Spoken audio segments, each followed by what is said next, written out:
ہر آدمی ماں باپ کے ذریعے پیدا ہوتا ہے. اگر پیدا کرنا چاہے تو جناب عیسیٰ کو بغیر باپ کے پیدا کر دیتا ہے. اگر پیدا کرنا چاہے تو حضرت آدم کو بغیر ماں اور باپ کے پیدا کر دیتا ہے. جب یقین رکھیں, یقین, قرآن مجید پڑھیے. حضرت موسیٰ علیہ السلام فرعون کے دربار میں کھڑے ہیں, چاروں جانب دشمن ہی دشمن ہے. جادوگر آ گئے, انہوں نے سانپ چھوڑے. حضرت موسیٰ کے ہاتھ میں ڈنڈا تھا. حضرت موسیٰ کہتے ہیں یا اللہ کیا کروں؟ تو اللہ تعالیٰ نے فرمایا اپنا عصا پھینک دو. کہنا چاہیے تھا نا کہ یا اللہ ایک ہی تو شے ہے, اتنے سانپ ہے, بچانے کے لیے ڈنڈا ہے وہ پھینک دوں. ڈنڈا پھینکا جاتا ہے, سانپ کو دیکھ کر کے قابو کیا جاتا ہے. یہ میرا اور آپ کا ذوق ہے نا, لیکن انبیاء کرام کا انداز ملاحظہ کیجئے میرے عزیزو. اللہ فرماتے ہیں ڈنڈا اے موسیٰ ڈال دے اپنا عصا. پہلے نہیں فرمایا کہ سانپ بن جائے گا, فرمایا بس تو ڈال دے. میں اور آپ ہوتے ہیں تو سامنے ہے, ڈنڈا ہاتھ میں ہے, ہم کہیں گے عجیب بات ہے, یہی تو دفاع کی چیز ہے, اسی کو ڈال دوں تو بچوں گا کیسے؟ کہا ڈال دو. تو حضرت موسیٰ نے ڈال دیا. کہا میرے رب کا حکم ہے تو میرے لیے بہتر ہی ہوگا. اللہ فرماتے ہیں جب موسیٰ نے ڈالا تو میں نے اس ڈنڈے کو, اس عصا کو اژدہا بنا دیا. اب کبھی عصا بھی اژدہا بنے, کبھی چھڑی بھی بہت بڑا اژدہا بنی ہے, لیکن قرآن کہتا ہے جناب موسیٰ نے ڈالا تو اللہ نے اژدہا. بلکہ اس سے پیچھے چلیے, عورتیں کمزور یقین کی ہوتی ہیں نا. جناب موسیٰ پیدا ہوئے تو اللہ فرماتے ہیں میں نے موسیٰ کی ماں کے دل میں بات ڈالی, ماں کے دل میں, صندوق میں ڈال کے تو اس کو دریا میں بہا دے. اور بھائی صندوق میں کہہ سکتے ہیں نا آکسیجن کیسے جائے گی, اور دریا میں بچے بچنے کے لیے ڈالے جاتے ہیں کہ ڈوبنے کے لیے ڈالے جاتے ہیں. ماں کے دل میں یقین کمزور نہیں تھا اماں کا. انبیاء کے ماں باپ موحد ہوتے ہیں, دین کو ماننے والے. ماں کے دل میں اللہ نے بات, اللہ قرآن میں کہتے میں نے وحی کی, میں نے القاء کیا, میں نے بات ڈالی. حضرت موسیٰ کی ماں کہتی ہے میں نے ڈال کے نا سمندر میں بیٹا, میں نے سمندر میں بیٹا ڈال کے صندوق میں بند کر کے رب کے حوالے کیا. آپ فرماتے ہیں میرے مالک کا بھروسہ کیا تو پھر میرے مالک کا کام دیکھو, کمال دیکھو. میں نے دریا میں ڈالا, اللہ نے فرعون کے گھر میں میرے بیٹے کی پرورش کرا دی. یہ یقین کہ حضرت موسیٰ کے پاس قوم آئی, قرآن پڑھیے. کہا جناب پانی چاہیے. وَإِذِ اسْتَسْقَىٰ مُوسَىٰ لِقَوْمِهِ, موسیٰ نے اپنی قوم کے لیے پانی مانگا. ہم نے کہا فَانْفَجَرَتْ مِنْهُ اثْنَتَا عَشَرَةَ عَيْنًا, اپنا ڈنڈا پتھر پہ مارو. عقل والا آدمی ہوتا تو اڑ جاتا, کہتا یا اللہ پتھروں سے بھی کبھی پانی نکلا ہے؟ اضرب بعصاک الحجر, مارو پتھر پہ ڈنڈا. اللہ کے نبی نے منٹ نہیں لگایا, ٹھا کر کے ڈنڈا لگایا. فَانْفَجَرَتْ مِنْهُ اثْنَتَا عَشَرَةَ عَيْنًا. اللہ فرماتے ہیں جناب موسیٰ نے ایک عصا مارا, میں نے 12 چشمے جاری کر دیے. تو لے تو اللہ کرتا ہے, اللہ کہتا ہے پڑھ نماز روزی دوں گا, کہتا ہے سوچتا ہوں. اللہ فرماتے ہیں آجا مسجد میں تیرا ہو جاؤں گا, کہتا ہے دیکھتا ہوں. رب فرماتا ہے تو میرے محبوب کی غلامی کر, میں تجھے محبوب بنا لوں گا.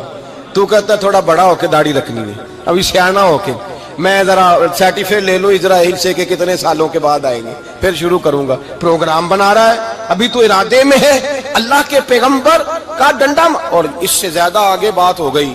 پیچھے فوج لگی ہوئی ہے فرعون کی, مجمع ہے, ہزاروں لاکھوں کا لشکر لے کے, تلواریں, نیزے. فرعون پیچھے, آگے دریا آ گیا. حضرت موسیٰ علیہ السلام کھڑے ہیں, اب کدھر جائیں؟ اللہ پاک نے فرمایا مارو ڈنڈا. کہاں؟ پانی پہ ڈنڈا مارو. اب حضرت موسیٰ علیہ السلام پانی پہ ڈنڈا مارے تو پانی ابھرے گا, اس سے زیادہ کیا ہوگا؟ پہلے پتھر پہ ڈنڈا مروایا تو پانی نکلا, اب پانی پہ ڈنڈا مروایا. فَإِذْ فَرَقْنَا بِكُمُ الْبَحْرَ فَأَنْجَيْنَاكُمْ وَأَغْرَقْنَا آلَ فِرْعَوْنَ. اللہ فرماتے ہیں موسیٰ نے پانی پہ ڈنڈا مارا تو میں نے پانی میں رستے بنا دیے. ایک جگہ ڈنڈا مارا تو پانی نکل آیا, دوسری جگہ عصا مارا تو پانی خشک ہو گیا. 12 چشمے بن گئے, 12 رستے بن گئے دریا میں سے. حضرت موسیٰ علیہ السلام گزر گئے, اور اللہ فرماتے ہیں فرعون بھی آیا تو اسے میں نے غرق کر دیا, اور وہ کھڑا دیکھتا ہی رہ گیا کہ بنا کیا ہے. یہ تو بات ہے حضرت موسیٰ کی, میرے مصطفیٰ کے غلام. حضرت سعد بن ابی وقاص قادسیہ کی جنگ کے لیے نکلے, رستے میں دریائے نیل آ گیا. حضرت سیدنا سعد بن ابی وقاص اب کہاں سفر طے کر کے آئے, کہتے ہیں پتہ ہی نہیں تھا کہ دریا آ جائے گا. اب دور دور تک پل کوئی نہیں. صحابہ کہتے ہیں دشمن للکار رہا, حضرت سعد بن ابی وقاص دریا کنارے کھڑے ہوئے, ایمان, یقین, اور استقامت، ڈٹ گئے. کہنے لگے او دریا، اگر تو حضرت موسیٰ کی نافرمان قوم کو رستہ دے سکتا ہے، محمد عربی کے وفادار نوکر ہیں، ہم تو رسول اللہ کے ماننے والے ہیں. دشت تو دشت ہے، دریا بھی نہ چھوڑے ہم نے، بحر ظلمات میں دوڑا دیے گھوڑے ہم نے. فرمایا چھوڑ رستہ. صحابہ کہتے ہیں اس وقت ہم نے نعرے لگائے جب دریا نے رستہ ہی چھوڑ دیا. کہتے ہیں پھر اللہ رسول پر ہم ذکر کرنے لگے، درود پڑھنے لگے، دریا سے رستے بن گئے. فرماتے ہیں 10,000 کا لشکر گزر گیا.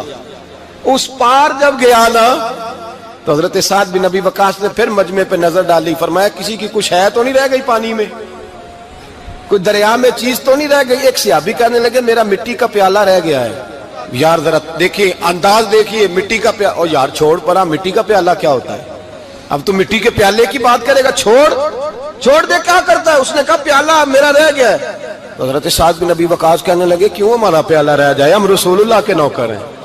ایمان، یقین اور استقامت کی دولت. پھر دریا کی طرف دیکھا، کہنے لگے چل یار ہمارا پیالہ بھی واپس کر دے.